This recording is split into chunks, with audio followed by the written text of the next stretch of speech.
নমস্কার, আপনারা দেখছেন হাই নিউজ, সঙ্গে রয়েছি আমি রিয়া। শুরু করছি নিউজ টুডে, আর শুরুতে দেখে নেব আজকের হেডলাইন্স।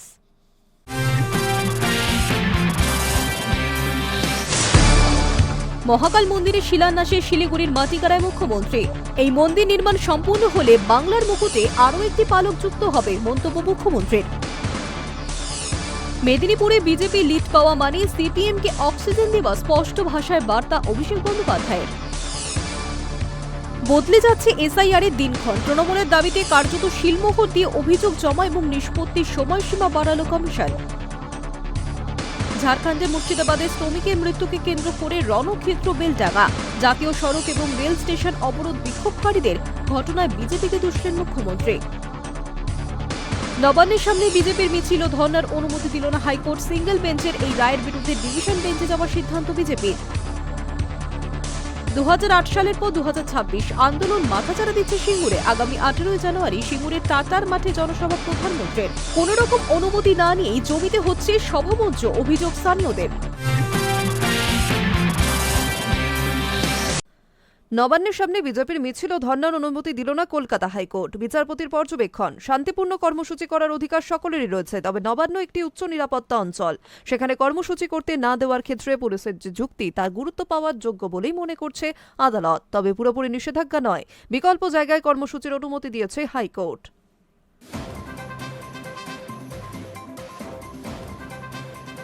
নবান্নের সামনে বিজেপির মিছিল ও ধর্নার অনুমতি দিল না কলকাতা হাইকোর্ট। বিচারপতি শুভ্রা ঘোষের পর্যবেক্ষণ, শান্তিপূর্ণ কর্মসূচি করার অধিকার সকলেরই রয়েছে, তবে নবান্ন একটি উচ্চ নিরাপত্তা অঞ্চল। সেখানে কর্মসূচি করতে না দেওয়ার ক্ষেত্রে পুলিশের যে যুক্তি, তা গুরুত্ব পাওয়ার যোগ্য বলেই মনে করছে আদালত। তবে পুরোপুরি নিষেধাজ্ঞা নয়, বিকল্প জায়গায় কর্মসূচির অনুমতি দিয়েছে হাইকোর্ট।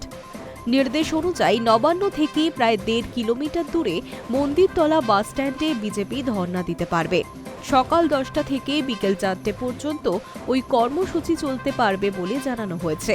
এই নির্দেশে অসন্তোষ প্রকাশ করেছেন বিধানসভার বিরোধী দলনেতা শুভেন্দু অধিকারী। তার বক্তব্য, নবান্নের সামনে বুক ফুলিয়ে ধর্ণা দিতে চান তারা। সিঙ্গল বেঞ্চের এই রায়ের বিরুদ্ধে ডিভিশন বেঞ্চে যাওয়ার সিদ্ধান্ত নিয়েছে বিজেপি। তাই আমরা এই জাজমেন্ট অ্যাকসেপ্ট করছি না, আমরা ডিভিশন বেঞ্চে যাচ্ছি এই জাজমেন্টকে চ্যালেঞ্জ করে। ডিভিশন বেঞ্চ বিচার করলে ভালো, না করলে আরো অনেক দূর যাওয়ার জায়গা আছে, আমরা যাব। এবং নবান্নর এন্ট্রান্সে 3টে রাস্তা আছে, অপশনাল যে কোনো রাস্তা, যে কোনো ওয়ার্কিং ডেতে আমাদের গণতান্ত্রিক ডেমোক্রেটিক ভাবে বসতে দিতে হবে। আমরা ফাইল, ল্যাপটপ, আজকে যুক্ত হওয়া মোবাইল ফোন, রাজ্যের প্রশাসনিক কর্তৃ মুখ্যমন্ত্রী যেভাবে ডিজিসিপি চিফ সেক্রেটারিকে নিয়ে তার প্রাইভেট সেক্রেটারি গৌতম সান্যালকে নিয়ে চুরি করেছেন, এর জন্য আমাদের লড়াই আমরা করব। এবং ওরা চোরের মতো গেছিল কর্তব্য ভবনে, আমরা বুক ফুলিয়ে যেতে চাই, দিনের আলোয় যেতে চাই, জানিয়ে যেতে চাই। তাই সিঙ্গেল বেঞ্চের জাজমেন্ট অ্যাকসেপ্ট করে নবান্নর পিছনে মন্দির তলায় আমরা বসছি না, আমরা নবান্ন সামনে বসার জন্য 200 মিটার দূরে বললেও আমাদের আপত্তি নেই। It's hour right, Democratic right. আমরা এমএলএ। হাইকোর্ট বিজেপির ধর্নার উপর একাধিক শর্ত আরোপ করেছে। কর্মসূচিতে অংশ নিতে পারবেন সর্বাধিক 50 জন বিধায়ক। ধর্নার ফলে সাধারণ মানুষের যাতায়াত বা যান চলাচলে কোনো বিঘ্ন ঘটানো যাবে না। উস্কানিমূলক বক্তব্য, গালিগালাজ বা অশালীন ভাষা ব্যবহার নিষিদ্ধ। মাইক্রোফোন ব্যবহার করা যাবে না এবং শব্দ দূষণ সংক্রান্ত সমস্ত নিয়ম মানতে হবে। কমপক্ষে 10 জন স্বেচ্ছাসেবকের নাম ও মোবাইল নম্বর আগাম পুলিশের কাছে জমা দিতে হবে। ধর্নাকালীন যে কোনো অপ্রীতিকর ঘটনার দায় এই স্বেচ্ছাসেবকদেরই নিতে হবে। ধর্না শেষ হওয়ার 2 ঘন্টার মধ্যে স্থান পুরোপুরি খালি করতে হবে এবং 24 ঘন্টার মধ্যে জায়গা আগের অবস্থায় ফিরিয়ে দিতে হবে। কোনো অস্থায়ী কাঠামো থাকলে সেটিও সরিয়ে ফেলতে হবে। ডিভিশন বেঞ্চে যাওয়ার কথা জানিয়ে শুভেন্দু বলেন, লড়াই করব, নবান্নের পিছনে নয়, সামনে ধর্ণা দেব। 200 মিটার দূরে হলেও নবান্নের সামনে বসবো, এটা আমাদের গণতান্ত্রিক অধিকার। যদিও আদালতের বাকি শর্ত মানতে তারা রাজি বলেও জানিয়েছেন। তার কথায় লাউড স্পিকার নয়, প্রয়োজনে হ্যান্ড মাইক ব্যবহার করা হবে এবং সময় কম হলেও নবান্নের সামনে ধর্ণা দেওয়া হবে। ডিভিশন বেঞ্চে যাওয়ার দায়িত্ব বিজেপির পরিষদীয় দলের মুখ্য সচেতক শঙ্কর ঘোষ নেবেন বলেও জানিয়েছেন তিনি। এই প্রসঙ্গে শুভেন্দু দিল্লিতে তৃণমূলের সাম্প্রতিক কর্মসূচির কথাও টেনে এনেছেন। তার দাবি, কেন্দ্রীয় স্বরাষ্ট্রমন্ত্রীর দপ্তরের সামনে তৃণমূল যেভাবে ধর্ণা দিয়েছিল, বিজেপি তা লুকিয়ে নয়, দিনের আলোয় করতে চায়। উল্লেখ্য, 16 জানুয়ারি নবান্নের সামনে ধর্ণা কর্মসূচির ডাক দিয়েছিল বিজেপি। তার ঠিক পরের দিনই রাজ্যে আসার কথা প্রধানমন্ত্রী নরেন্দ্র মোদীর। নবান্নের সামনে কর্মসূচির অনুমতি না মেলায় বিজেপির তরফে হাইকোর্টে মামলা দায়ের করা হয়েছিল। Hi news Network. ফের বদলে যাচ্ছে এসআইআর এর দিনক্ষণ। তৃণমূলের দাবিতে কার্যত শিলমোহর দিয়ে অভিযোগ জমা এবং নিষ্পত্তির সময়সীমা বাড়ালো কমিশন। জানা গিয়েছে, এবার এই তালিকায় বাংলারও নাম রয়েছে। ফের বদলে যাচ্ছে এসআইআর এর দিনক্ষণ। তৃণমূলের দাবিতে কার্যত শিলমোহর দিয়ে অভিযোগ জমা এবং নিষ্পত্তির সময়সীমা বাড়ালো কমিশন। জানা গিয়েছে, এবার এই তালিকায় রয়েছে বাংলার নামও, পাশাপাশি রয়েছে পুদুচেরি, গোয়া, লাক্ষাদ্বীপ এবং রাজস্থানের মতো নাম। অভিযোগ জমা পড়া এবং নিষ্পত্তির সময়সীমা 19 জানুয়ারি 2026 পর্যন্ত বাড়ানো হয়েছে। বাংলার শাসক দল প্রথম থেকেই দাবি করেছে, অতি দ্রুততার সঙ্গে এসআইআর প্রক্রিয়া শেষ করার চেষ্টা করছে কমিশন। ভুল পদ্ধতিতে এসআইআর প্রক্রিয়া চালানোর হয়রানির শিকার হচ্ছেন বহু মানুষ। কমিশন বৃহস্পতিবার এই সিদ্ধান্ত জানিয়েছে। ওই 5 রাজ্য এবং কেন্দ্রশাসিত অঞ্চলের প্রধান নির্বাচনী আধিকারিকদের অনুরোধের ভিত্তিতে এই সিদ্ধান্ত নেওয়া হয়েছে বলে জানানো হয়েছে। কমিশন জানিয়েছে, বিশেষ নিবিড় সংশোধনীর অভিযোগ জমার সময়সীমা 19 জানুয়ারি 26 পর্যন্ত বাড়ানো হয়েছে। নির্বাচন কমিশন নিজের বিবৃতিতে জানিয়েছে, ভোটার তালিকা থেকে সবথেকে বেশি সংখ্যায় যোগ্য ভোটারদের অন্তর্ভুক্তিকরণ নিশ্চিত করতেই এই সময়সীমা বাড়ানো হয়েছে। অন্যদিকে ভোটার তালিকার বিশেষ নিবিড় সংশোধনের কাজ সাধারণ মানুষের হয়রানি আরও বাড়ল। এবার শুনানিতে নথি হিসেবে আর গ্রহণযোগ্য হবে না মাধ্যমিক বা সমতুল্য 10ম শ্রেণীর ফাইনাল পরীক্ষার অ্যাডমিট কার্ড। বৃহস্পতিবার নতুন করে এমনই ফতোয়া জারি করল নির্বাচন কমিশন। এই মর্মে রাজ্যের নির্বাচন কমিশন মনোজ আগরওয়ালকে চিঠি পাঠালো দিল্লি নির্বাচন কমিশন। এর আগে গত বছর এসআইআর এর সময়সীমা বাড়ানো হলেও তা বাংলার ক্ষেত্রে প্রযোজ্য ছিল না। নির্বাচন কমিশনের বিজ্ঞপ্তিতে তামিলনাড়ু, গুজরাট, মধ্যপ্রদেশ, ছত্তিশগড় এবং আন্দামান নিকোবর দ্বীপপুঞ্জ ও উত্তরপ্রদেশের এনুমারেশন ফর্ম জমা দেওয়ার সময়সীমা বাড়ানো হয়। খসড়া তালিকা প্রকাশের সময়সীমাও পরিবর্তন হয় সেই সময়। বাংলার শাসক দল বারবার কমিশনের বিরুদ্ধে তোপ দেগেছে এসআইআর সময়সীমা নিয়ে। তৃণমূলের দাবি, তাড়াহুড়ো করে এই প্রক্রিয়া শেষ করার চেষ্টা করছে কমিশন। এই কারণে প্রক্রিয়ার সমস্যা থাকছে এবং মানুষের হয়রানিও হচ্ছে। একই সঙ্গে বহু মানুষের মৃত্যুর ঘটনাও ঘটেছে। এরপরেই কমিশনের এই দিনবদল আসলে ঘুরপথে বাংলার শাসক দলের দাবিকেই মেনে নেওয়া হচ্ছে বলে মনে করছে রাজনৈতিক মহল। High news network. ভোটার তালিকা সংশোধনের ক্ষেত্রে মাধ্যমিক পরীক্ষার অ্যাডমিট কার্ডকে বৈধ নথি হিসেবে মান্যতা দেওয়ার প্রস্তাব খারিজ করল নির্বাচন কমিশন। এই মর্মে পশ্চিমবঙ্গের মুখ্য নির্বাচনী আধিকারিককে চিঠি পাঠিয়েছে ভারতের নির্বাচন কমিশন। ভোটার তালিকা সংশোধনের ক্ষেত্রে মাধ্যমিক পরীক্ষার অ্যাডমিট কার্ডকে বৈধ নথি হিসেবে মান্যতা দেওয়ার প্রস্তাব খারিজ করল নির্বাচন কমিশন। এই মর্মে পশ্চিমবঙ্গের নির্বাচন আধিকারিকদেরকে চিঠি পাঠিয়েছে ভারতের নির্বাচন কমিশন। নির্বাচন কমিশনের তরফে জানানো হয়েছে, 2025 সালের 27 অক্টোবর জারি করা হয়েছে নির্দেশিকায় ভোটার তালিকা সংশোধনের সময় যে নথিগুলিকে বৈধ হিসেবে ধরা হয়েছে তার তালিকায় মাধ্যমিকের অ্যাডমিট কার্ড নেই। সেই কারণেই রাজ্যের তরফে পাঠানো প্রস্তাব গ্রহণ করা সম্ভব নয় বলে মত কমিশনের। কমিশনের চিঠিতে স্পষ্ট করে বলা হয়েছে, নথি যাচাইয়ের ক্ষেত্রে পূর্ব নির্ধারিত তালিকার বাইরে গিয়ে নতুন করে কোনো নথিকে অন্তর্ভুক্ত করা যাবে না। ফলে আসন্ন ভোটার তালিকা সংশোধনের সময় মাধ্যমিকের অ্যাডমিট কার্ড ব্যবহার করা যাবে না বলেই কার্যত চূড়ান্ত সিদ্ধান্তের কথা জানিয়ে দিল নির্বাচন কমিশন। এই সিদ্ধান্তে বিশেষ করে প্রথমবার ভোটার তালিকায় নাম তোলার প্রক্রিয়ায় যুক্ত বহু পড়ুয়া ও তরুণ তরুণীর অসুবিধা হতে পারে বলে মনে করছে প্রশাসন। যদিও কমিশনের অবস্থান, নথি যাচাইয়ের ক্ষেত্রে এরকম নিয়ম বজায় রাখতেই স্বচ্ছতার জন্য জরুরি। ভোটের মুখে ভোটার তালিকা সংশোধন ঘিরে যখন রাজ্য জুড়ে তৎপরতা বাড়ছে, ঠিক তখনই কমিশনের এই সিদ্ধান্ত রাজনৈতিক ও প্রশাসনিক মহলে নতুন করে আলোচনার জন্ম দিল বলে মনে করছে রাজনৈতিক মহল। High news network.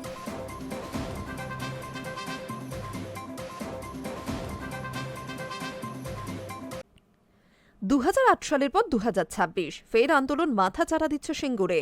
এবারও আপত্তি সেই জমি নিয়েই, তবে বিরোধিতা এবার বিজেপির বিরুদ্ধে।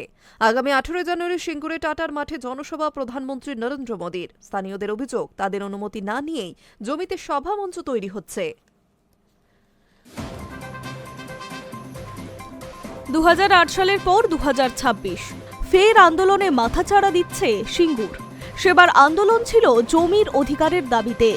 জমির মালিকদের অনুমতি না নিয়েই ন্যানো গাড়ি কারখানার জন্য তৎকালীন বাম সরকার টাটা গোষ্ঠীর হাতে তুলে দিয়েছিল জমি, এমনটাই অভিযোগ ছিল। রুখে দাঁড়িয়েছিলেন স্থানীয় বাসিন্দারা। এবারও আপত্তি সেই জমি নিয়েই, তবে বিরোধিতা এবার বিজেপির বিরুদ্ধে।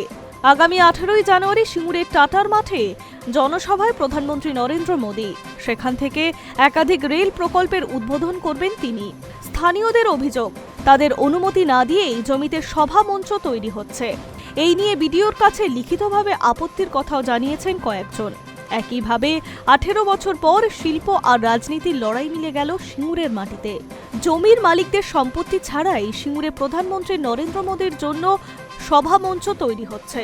বুধবার সিঙ্গুরের সাংবাদিক বৈঠকে এমনই অভিযোগ করেছেন সিঙ্গুরের বিধায়ক তথা রাজ্যের কৃষি বিপণন মন্ত্রী বেচারাম মান্না। তার কথায়, দেশের প্রধানমন্ত্রী নরেন্দ্র মোদী সিঙ্গুরে যে জমিতে সভা করবেন সেই জমির মালিকদের অনুমতির প্রয়োজন, কিন্তু বাস্তবে সেই নিয়ম মানা হয়নি।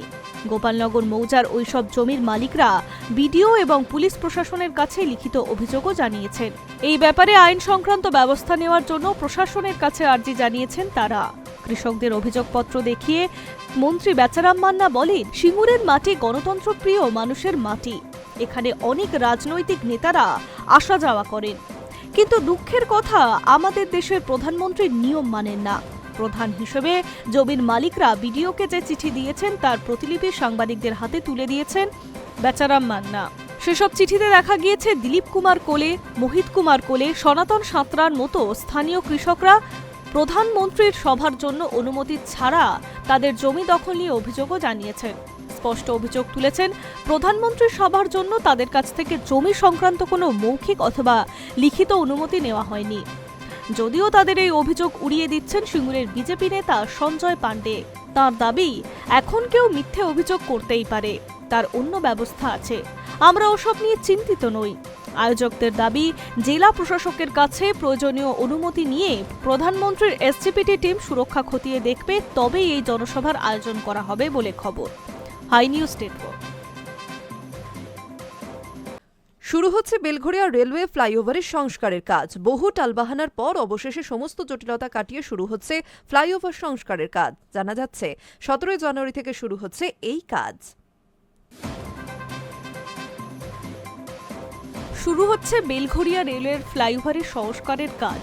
কয়েক মাস আগে বেলঘরিয়া রেলওয়ে ফ্লাইওভারের গার্ডের ত্রুটি সামনে এসেছিল, কিন্তু কবে থেকে সেই কাজ শুরু করা সম্ভব তা নিয়ে চলছিল টালবাহানা।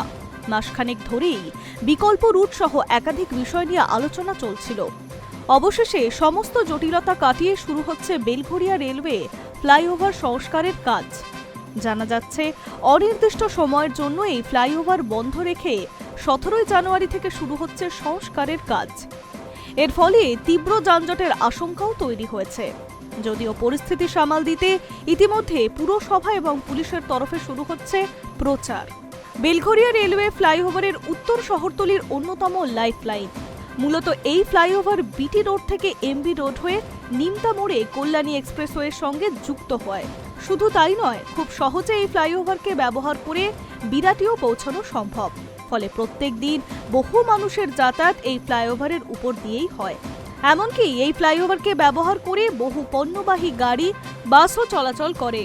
ফলে যাতায়াতের ক্ষেত্রে খুবই গুরুত্বপূর্ণ বেলঘরিয়া রেলওয়ের ফ্লাইওভার। আর সেইখানেই ধরা পড়ে ত্রুটি। 2025 সালে ওই ত্রুটি সামনে আসে স্বাস্থ্য পরীক্ষার পর।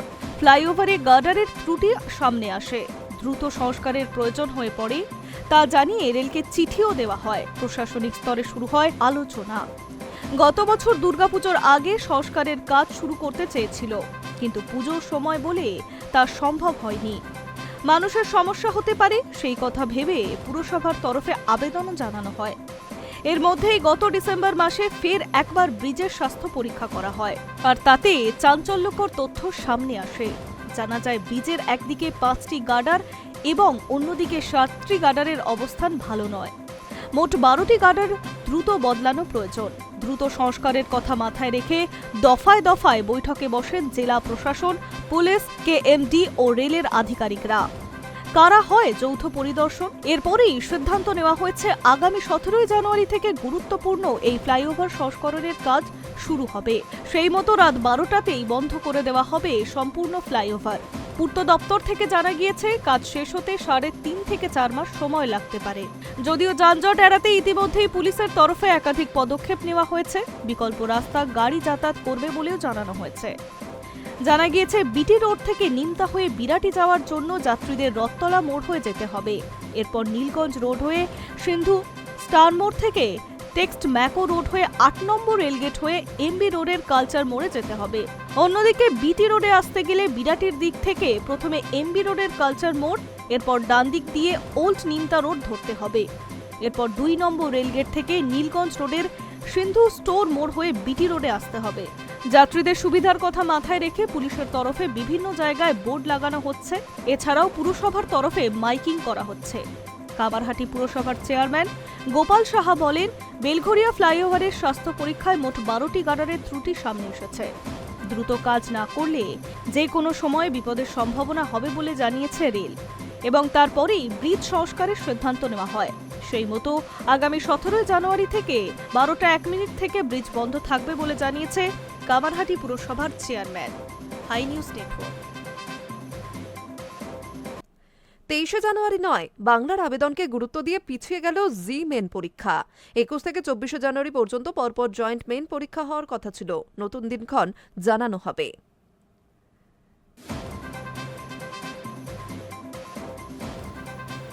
বাংলার আবেদনকে গুরুত্ব দিল জাতীয় সংস্থা। 23 জানুয়ারি নেতাজি সুভাষচন্দ্র বসুর জন্মদিন এবং সরস্বতী পুজো। তাই ওই দিন জয়েন্ট মেন পরীক্ষার দিন বদলের আর্জি জানানো হয়েছিল রাজ্য সরকারের তরফে। তাতে সাড়া দিয়ে 23 জানুয়ারি পরীক্ষার দিন বদলের সায় দিল জাতীয় পরীক্ষা নিয়ামক সংস্থা বা এনটিএ। তবে পরিবর্তিত দিন এখনো জানানো হয়নি। পরে দিনক্ষণ ঘোষণা করা হবে সংস্থার তরফে। এনটিএর সূচি অনুযায়ী আগামী 21 থেকে 24 জানুয়ারি এবং 28 জানুয়ারি জয়েন্টে মেনের পেপার 1 পরীক্ষা হওয়ার কথা ছিল। 29 জানুয়ারি হবে পেপার 2 পরীক্ষা। বিই টেকের জন্য পেপার 1 পরীক্ষা 2 ধাপে হওয়ার কথা ছিল। সকাল 9টা থেকে 12টা এবং দুপুর 3টে থেকে সন্ধ্যে 6টা পর্যন্ত পরীক্ষার সময় নির্ধারিত ছিল। 29 তারিখ আর্ক পরীক্ষা হবে সকাল 9টা থেকে 12:30 পর্যন্ত। কিন্তু 23 জানুয়ারি নেতাজি জন্মদিন এবং সরস্বতী পুজো উপলক্ষে রাজ্যে ছুটির দিন। তাই ওই দিনের বদলে পরীক্ষার বিকল্প দিনের আবেদন জানিয়েছিল রাজ্য সরকার। শিক্ষামন্ত্রী ব্রত বসু নিজে এ নিয়ে একাধিকবার এনটিএর আধিকারিকদের সঙ্গে কথা বলেছেন। ওই দিনের বদলে অন্যদিন জয়েন্ট মেন পরীক্ষা নেওয়া হোক। ব্রত বসু অভিযোগ তুলেছিলেন, বাংলার প্রতি কেন্দ্রের বৈষম্যমূলক আচরণের এ আরও এক প্রমাণ। বাংলার পরীক্ষার্থীরাও ওই আবেদন জানিয়েছিলেন। এছাড়া বিজেপি সাংসদ তথা কেন্দ্রীয় শিক্ষামন্ত্রী সুকান্ত মজুমদারও 23 জানুয়ারির বদলে অন্যদিন পরীক্ষা নেওয়ার কথা জানিয়ে এনটিএকে চিঠি পাঠান বলেই খবর। সকলের মিলিত আবেদনে অবশেষে সাড়া মিলল। বৃহস্পতিবার এক্স হ্যান্ডেলে পোস্ট করে ন্যাশনাল টেস্টিং এজেন্সি জানিয়েছে, 23 জানুয়ারি বঙ্গে জয়েন্ট মেন পরীক্ষা পিছিয়ে দেওয়া হয়েছে। 23 জানুয়ারির বদলে অন্য কোনো দিন পরীক্ষা হবে, তবে সেই দিন এখনো ঠিক হয়নি। এনটিএর ওয়েবসাইটে পরে নতুন সূচি ঘোষণা করা হবে। তবে বাংলার আবেদনকে গুরুত্ব দিয়ে জাতীয় পরীক্ষা নিয়ামক সংস্থার এই দিন বদলের সিদ্ধান্তকে স্বাগত জানিয়েছেন পরীক্ষার্থীরা। Hi news network.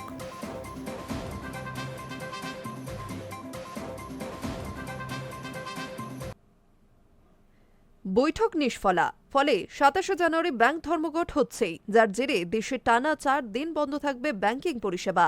রাজ্যে সেটা আরও একদিন বেশি।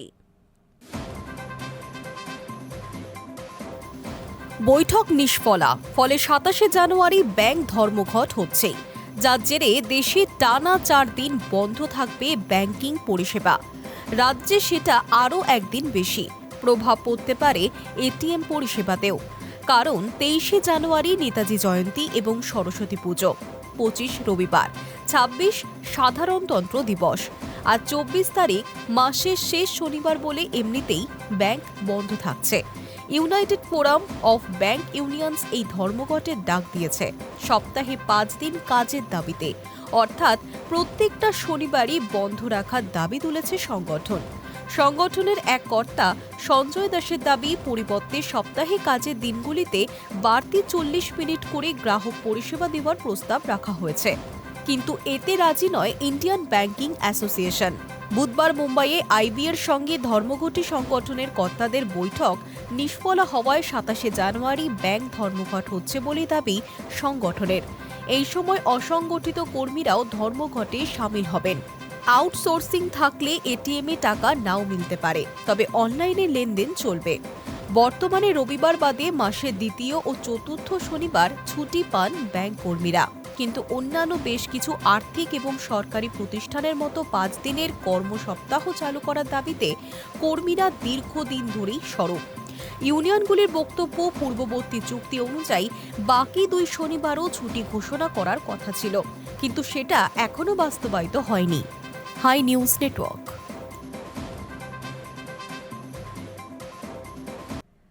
কেন্দ্র ও রাজ্যের যৌথ উদ্যোগে খুব শীঘ্রই পশ্চিমবঙ্গে চালু হতে চলেছে একক জরুরি হেল্পলাইন নম্বর 112। নবান্নের একটি সূত্র জানিয়েছে, এই নম্বরে ফোন করলে পুলিশ, দমকল, স্বাস্থ্য, অ্যাম্বুলেন্স ও বিপর্যয় মোকাবিলা সহ সব ধরনের জরুরি পরিষেবার সহায়তা এক ছাতার তলায় মিলবে। কেন্দ্র ও রাজ্যের যৌথ উদ্যোগে খুব শীঘ্রই পশ্চিমবঙ্গে চালু হতে চলেছে একক জরুরি হেল্পলাইন নম্বর 112। নবান্নের একটি সূত্র জানিয়েছে, এই নম্বরে ফোন করলে পুলিশ, দমকল, স্বাস্থ্য, অ্যাম্বুলেন্স এবং বিপর্যয় মোকাবিলা সহ সব ধরনের জরুরি পরিষেবার সহায়তা এক ছাতার তলায় মিলবে। এর ফলে যে কোনো দুর্ঘটনা, অগ্নিকাণ্ড, অসুস্থতা বা প্রাকৃতিক বিপর্যয়ের সময় দ্রুত ও সুশৃঙ্খলভাবে উদ্ধার কাজ চালানো সম্ভব হবে। বর্তমানে প্রতিটি রাজ্যে পুলিশ, দমকল, স্বাস্থ্য বা অন্যান্য জরুরি বিভাগের জন্য আলাদা আলাদা হেল্পলাইন নম্বর রয়েছে, কিন্তু কোনো ঘটনা ঘটলে কোন নম্বরে ডায়াল করতে হবে তা নিয়ে সাধারণ মানুষের মধ্যে প্রায় বিভ্রান্তি তৈরি হয়।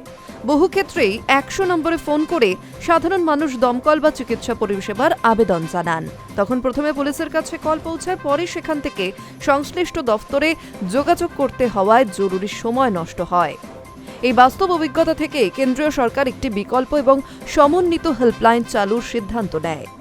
কেন্দ্রের পরিকল্পনায় এমন একটি নম্বর চালু করার কথা ভাবা হয়, যা মহিলা ও শিশুরাও সহজে মনে রাখতে পারে এবং বিপদের মুহূর্তে এক নম্বরেই সব রকম সহায়তা পাওয়া যায়। সেই ভাবনা থেকেই ডায়াল 112 চালুর উদ্যোগ নেওয়া হয় এবং প্রতিটি রাজ্যকে এই পরিষেবা চালু করার নির্দেশ পাঠানো হয় দিল্লি থেকে। দেশের বেশ কয়েকটি রাজ্যে ইতিমধ্যেই এই ব্যবস্থা কার্যকর হলেও পরিকাঠামোগত ঘাটতি এবং অর্থ বরাদ্দের অভাবে এতদিন পশ্চিমবঙ্গে তা চালু করা সম্ভব হয়নি। নবান্ন সূত্রে খবর, এবার নির্ভয়া তহবিলের অর্থে এই প্রকল্প শুরু করার বিষয়ে রাজ্য উদ্যোগী হয়েছে। এর আওতায় একটি আধুনিক কন্ট্রোল রুম গড়ে তোলা হবে, যেখানে রাজ্যের বিভিন্ন প্রান্ত থেকে আসা 112 নম্বরের সব ফোন কল গ্রহণ করা হবে। সেই কন্ট্রোল রুম থেকেই সংশ্লিষ্ট পুলিশ, থানা, দমকল কেন্দ্র এবং নিকটবর্তী হাসপাতালের কাছে সাহায্যের বার্তা পাঠানো হবে। পুরো ব্যবস্থাটি জিপিএস ভিত্তিক ইমার্জেন্সি রেসপন্স সিস্টেমের মাধ্যমে পরিচালিত হয়। কল আসার সঙ্গে সঙ্গেই কলদাতার অবস্থান, মোবাইল নম্বর, কার নামে নথিভুক্ত, প্রাথমিক ঠিকানা সহ প্রয়োজনীয় তথ্য স্ক্রিনে ভেসে উঠবে। ফলে সংশ্লিষ্ট ব্যক্তিকে দ্রুত চিহ্নিত করা এবং তার অবস্থান অনুযায়ী নিকটবর্তী রেসপন্স ইউনিট পাঠানো সহজ হবে। প্রশাসনের মতে, একক নম্বর এবং সমন্বিত কন্ট্রোল রুম চালু হলে রাজ্যে জরুরি পরিষেবার মান আরও উন্নত হবে এবং মানুষের ভরসার ঠিকানা হয়ে উঠবে ডায়াল 112। Hi news network.